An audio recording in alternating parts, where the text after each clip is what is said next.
Welcome to the Football Republic. England are going to win the World Cup. I'm feeling so buoyant, so good about this tournament. Firstly, before we even get onto the England versus Belgium preview, we've just got to appreciate how fantastic this tournament is. The football is just incredible. The football's incredible, and England are incredible. 5-0 at half-time in our last game. It's Dream unreal, world. isn't It was dream world. It's unreal, but this tournament from start to finish, I think the Russians set the tone with that first game. You Yeah. know, when they burst onto the scene, they won 5-0 against Saudi, and the tournament as a whole has never looked back. You know, there hasn't been a 0-0, it's a record. There hasn't been a 0-0 this tournament at all so far. It's incredible. It's like a carnival atmosphere, and it's totally against the image that the was perception, projected. the way it was going to be. Yeah, we're all going to get beaten up by the hooligans, and it's a no-go zone. It looks like everyone that's had the bottle to go over there is reaping the rewards, and I'm very jealous. I know, we've got to get out there. We have got to get out there. So, England versus Belgium. England are on the crest of a wave. Things are good. Yeah, Panama, we look good. We looked very good. We looked very good. I thought that performance was outrageously good. And I'm not interested in your, it's only Panama. I reckon there's two kinds of people in this world. There's someone sitting in their bedroom being a bit sneery on Twitter saying it's only Panama, and everyone else is doing a conga around Shoreditch in the sun getting sunstroke. I know where I want to be. I want to be in a conga line. It's not only Panama. Panama. Working out, exactly. There's no such thing as an easy game at a World Cup level, is there? Or no, is there? you can only beat who you get drawn against. I think Panama, obviously they're not as good as us, technically, but they had a lot of competitiveness, shall we say, about the way that they went about the game. I thought they were, at times pretty rough, pretty brutal on the England players. I think Jesse Lingard took a fair bit of punishment in the first half, but England dealt with it like men. We didn't crumble, and our way of reacting to that sort of tough behaviour was to just keep banging goals in. Do you know that's the first time that England have scored 4 or more goals in a World Cup since? Got to be 1966. 1966 World Cup final. That was the moment. That's a good omen. It's a really good omen. Do you know what? You've mentioned Jesse Lingard there. Yeah. I want to have a bit of a debate about him because I put a tweet out where I got a lot of grief because I said I was sort of celebrating Jesse Lingard. I just think that every time I've seen him play, I concede that I don't watch him every week. I'm not a Manchester United fan, but every time I do see him play, he's fantastic. He's class. He's fantastic. Yeah. He seems to score such big goals. There's always a room in my heart for a player who pops up with that massive goal, which is why I still love Gavin Peacock from his season in 1994 with Chelsea. Yes, but Gavin. a player who just score, like he doesn't score the fifth in a 6-0 win. It helps break the deadlock, or you win 1-0 and he pops up. Or Jesse Lingard's case, every time he plays at Wembley practically.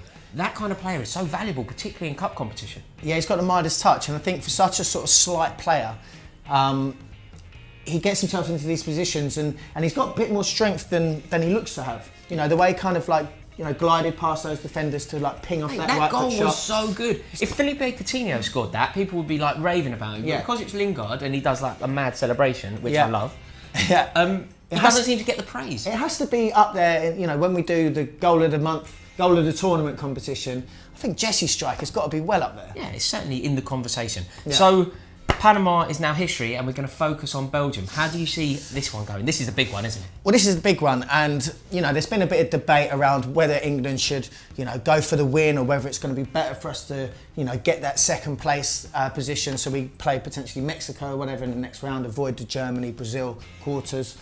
I'm not in that boat. No, me neither. I think we're at a World Cup. We're here to win this thing. There she is. There she is, and you only get there by beating the best, right? And Belgium, they're the next team, and we have to go for the jugular, I think, against Belgium. Make the other teams in the competition scared of us for a change. And do you think that we'll see changes? Do we go with our strongest 11 in this? It's a game that isn't essential to win.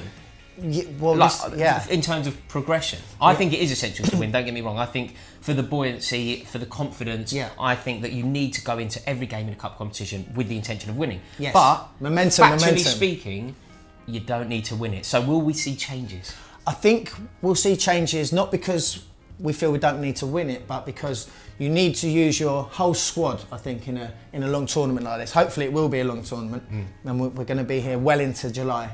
So maybe it's time, for some of the players, maybe like Vardy or Rashford, to get a few minutes under their belt. Yeah. But at the same time, it's hard to break up that kind of winning team. So we've been having a bit of a chat about this, and actually we need your help because we've had an argument, really. The team that we've agreed on, I think that this is a very attacking team that you've selected here, Jack. I agree with it now. You've convinced me. But originally, I was thinking that it could be slightly vulnerable against a very dangerous-looking Belgium team. True. I will caveat that with, Martinez's comments that Belgium are going to make major changes.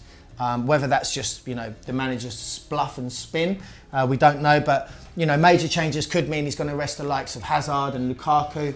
And potentially we can afford to play a bit more of an attacking team because we're not going to have the offensive threat from the opposition. That was my sort of thinking behind it. And also, there's a couple of names on this starting 11 that I really think need a bit more minutes under their belt. I see. Come on, and let's hear it. All right, let's start off. We've got Pickford in goal. No changes there. The three centre-backs in Walker, Stones and Maguire. Not a problem. Trippier, I think, has been one of the star England players so far. He keeps his place. Down the left, we're going to go for Danny Rose. I see the logic. So keep it tight, keep it sure, keep it the same, so that they're all used to playing with each other at the back. Make sure that everything is as stable as can be back there. Exactly. You then get a little bit creative. I've got a bit creative. I think Henderson's been looking really solid in that kind of anchor role in the centre of midfield. But, if we're going to utilise Henderson for the whole tournament, he's going to have to keep his legs a little bit fresh. And I think in Dyer, we've got a pretty much like-for-like replacement. Oof, that is so generous to Eric Dyer for me. So generous.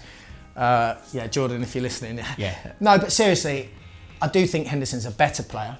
But Dyer is, he's capable. He's capable. That's a good word. He's capable, and I think that he can do a job for us in that central role. Okay, you've convinced me. I'm not sure you're going to convince everybody watching this video. So let us know in the comments below if you agree with Jack's appraisal of Eric Dyer there, or am I being too harsh? Yeah. You've then partnered him with Ruben Loftus-Cheek. I think that's a very interesting decision. Well, yes, I think if we're going to have Dyer in the middle, I think just to the sort of left of him, we're going to see Ruben. I think he did well in his start against Panama. So far he's just going to grow into the tournament. He started off with his cameo against Tunisia, looked really, really lively. I think he held his own for sure in the Panama game. And I think there's every reason he should keep his place for this game. Maybe he won't have it further on in the tournament, but I think for this Belgium game, Ruben gets his place. And then I'd like to give Jesse a break, even though I think he's been one of our best players. I think he took a bit of a beating really off some of the Panama defenders. After about 2 minutes. Yeah. After about 2 minutes, he got that one in the face. He got that one. He got stamped, I think, on his heel or his foot. He took a bit of punishment. So let's rest his skinny little legs, and let's have Rashford. I don't think we've seen enough of Rashford. I think we're all really excited to get him into the tournament a bit more. This front three that Jack has picked here is so attacking. There is so many goals in it. Goals. So you've got a front three that goes Rashford, Kane, obviously, joined by Jamie Vardy. That is brilliant, but kind of a bit gung-ho for my conservative tastes. Well, talk me through how you would like to see it. I think that Kane and Vardy both are such wonderful strikers. Don't get me wrong. I think this is a wonderful problem to have. We were talking earlier. We've been debating this for a good while, and the weirdest thing about it is when we're talking about an England team is it's weird to have options. We've never really been in this privileged situation before. My problem with it is I think that Kane and Vardy both like to play so far up the pitch. They both play on the shoulder. Don't get me wrong. I know Kane has it in him to come deep, but he's also the archetypal number 9. Jamie Vardy hangs on the last shoulder. Channel. We're going to be so attacking. I'm not quite sure who's going to be offering any protection to the protectors of Dyer and Loftus-Cheek. That's my slight fear. And Belgium have the players to exploit it if we get this wrong. Well, it's a good point. Now you're looking convinced. Yeah, I am. Yeah, it's a good point. I just think that we can afford to try that combination of Kane and Vardy up front together. I think we've already seen in this tournament Kane's drifting deeper to pick up the ball, to set attacks off. Vardy, as we know, will always play on the last shoulder. He's always looking for the through ball to make that, to make the most of his pace and to run in behind defences. And potentially there could be a yin and yang there that might benefit us. Yeah, I think it's an interesting one. Can I ask you a question? Actually, Can you answer this as well? I'm not sure how I feel about it, so your answers here are very important to me. Is this a good idea? We need to drop Harry Kane. Drop might be the wrong word. Rest Harry Kane. I see where you're going. And again, I do think we could do that because we've got the likes of Vardy to come in and replace him, and we keep saying we need Vardy to get a few more minutes. However, do you drop, you know, the talisman, the captain, fantastic? You know, I don't know if you do. He seems to be just loving the tournament so far. And we've got to bear in mind, you know, he's the top goal scorer already. And England as a team haven't actually carved out a chance for him yet. You know, he's sniffed a couple of goals and he's taken some penalties. Yeah. There hasn't been like, you know, a move that's been finished off by Harry Kane. And I think once Gareth must be going on at the players to, you know, play to Harry's strengths a bit more. You know, because, you know, in the same way Spurs do, every time, you know, Spurs, nice, short, concise passing, but when they look up, they're looking for Harry Kane. Where is he? Is he in and around the box? He won't want to be dropped here either, will he? He won't want to be dropped. Because he is so hungry for the Golden Boot. Yeah. We saw his desire to get the Premier League Golden Boot. Yeah. That didn't happen, but he must have been buoyant. We've seen Ronaldo miss penalties, which has left Kane at the top of the pile.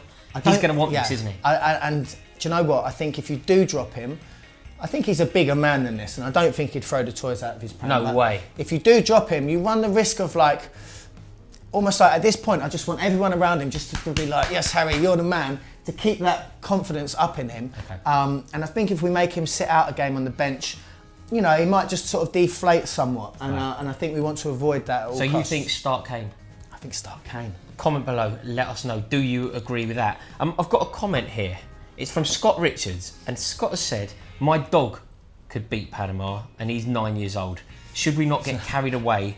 Look, how often do we get a chance to get carried away?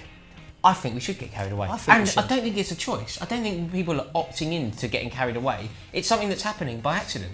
I don't want to believe something that seems a bit unrealistic, but I do. This is what happens during the World Cup, and this is the brilliance of it. Yeah. This is why everyone is so excited during a World Cup. This is why every car in London has got flags attached to it, and this is why walking through any office you've got flags up and people like nipping to the pub at 1 o'clock to watch mad football games. It's so exciting. I love it. You should get carried away. You should get carried away, and Scott, you know, just cheer up a bit, mate. Scott, it's happening. I love these comments. Can you make sure that you keep getting them in? So, Jack. Yes. It's Belgium, it's our toughest test yet. Yeah. On the spot, what's the score going to be? I think it'll be tight, but I'm going to go for a 2-1 win.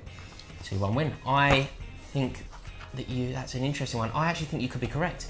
I'm also going to go for a 2-1 win. So TFR are united in a 2-1 win. Can you comment below? Let us know what you think. And my last question for you, Jack, is how far can we actually go? Look, it's obvious to me we're going to win the World Cup. It's obvious to me that we are going to win the World Cup as well. I think this is brilliant. Everybody is so excited for it. Belgium are going to be a test. We'll know a lot more actually after the Belgium game. Once that result is in, we will know just how good and how gifted this England team can be. I can't wait for it. It's going to be fantastic. You're going to be doing fan cams afterwards? I'll be the fan cams roaming around the streets of London, getting the inside info from all the England fans out there. Fantastic, guys. Thank you so much for watching this video. If you enjoyed it, please give it a like. And if you aren't subscribed to the Football Republic, please subscribe right now. Come on, England! Oh, sorry. Mate, that was an unreal shot. Great shot.